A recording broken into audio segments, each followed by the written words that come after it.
Yeah, well, I was in Snot there, Jamie Miller, the great Jamie Miller, who's Bad Religion drummer now. I found that guy in Baltimore, Maryland, and put him in my band, MF Pitbulls. I sang for this punk band back in the day.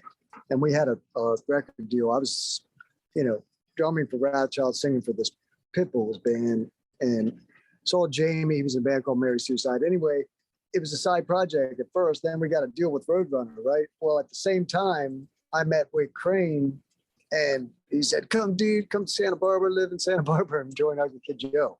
And so then I faced the dilemma: do I want to be a singer, which I'm not? If it's punk rock, I scream out of key, or do I want to continue my drumming thing, which I did. So I went to California. I broke up the Pitbull, but I promised Jamie Miller and Toomer and Sonny Mayo that I would fucking hook them up.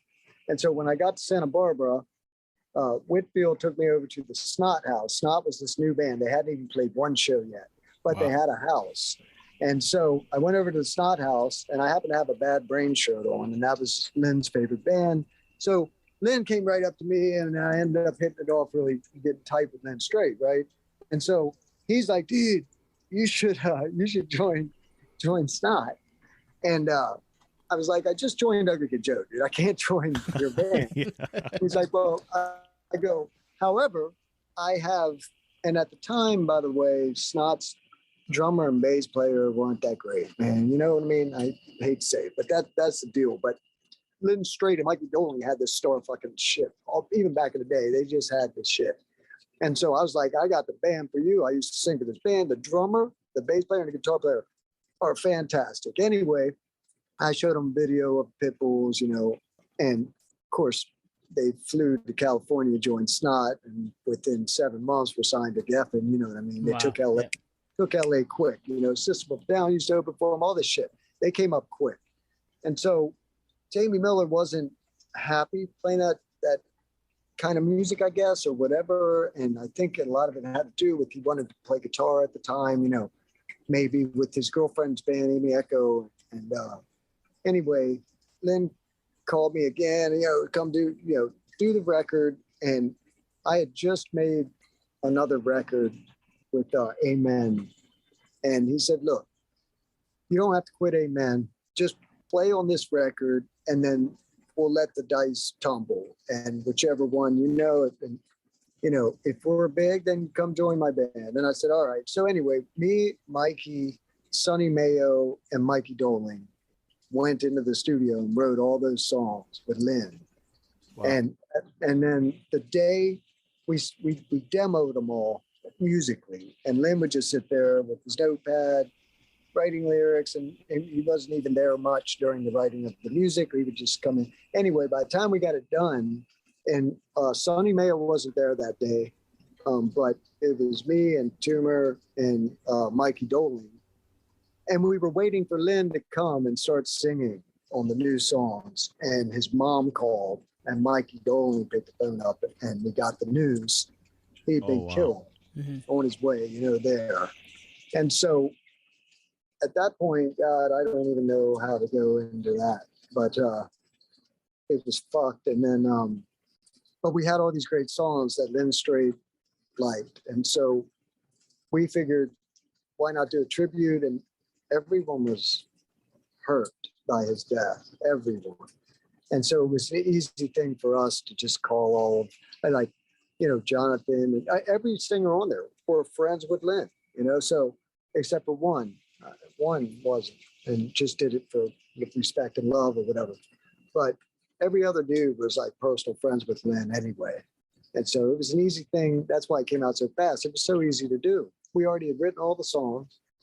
And so we went in and recorded them all in like 3 or 4 days. And then, the longest part was trying to get the scheduling together for all the star singers to come in and sing these songs, Anyway, so that's how that whole thing went down, and we did. We got it out really quick, and I got to play every song on it except for Angel's Son, because Morgan personally called me and said, "Dude, can I play one song? Can I play this song?" That would be helpful. Wow. And I said, "Fuck yes, of course." And you know what's fucked though for me? is that's the one song that became the single. Right. And they made a video. So the one fucking song I didn't play on became the single on video and they played on radio. I was like, oh, thanks. Yeah. Yeah. But anyway, I know Lynn's smiling though. I mean, you know what I mean? That record was great. Dez did great on it. Everybody did great on it, you know? That's an awesome record. It's a snapshot that captures really a moment, and a special moment too, and quite the cast there. And a lot of you guys were on that tour. It was a snapshot in time. Yeah, man. And you know, Jonathan Davis came in, and I met him a couple times, but I hadn't really hung out, and I certainly hadn't seen how he works.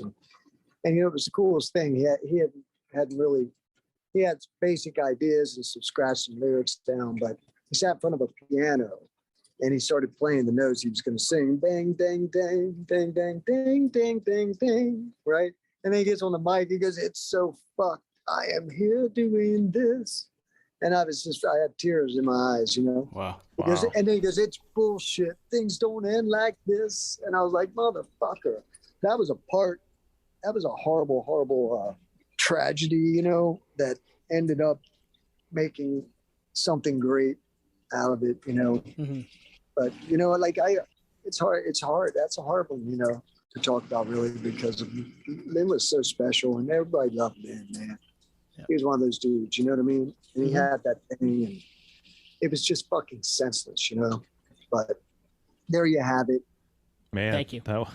That was amazing. Yeah, thank you. That to share that, and obviously it's still to this day means something to you, which is pretty cool. Yeah, every single record that I've done, you know, all the partying and joking aside about partying and how fucked up I was back in the day or whatever, you know, I never forget. Whenever I played and whenever I make records, I'm straight. You know what I mean? Mm-hmm.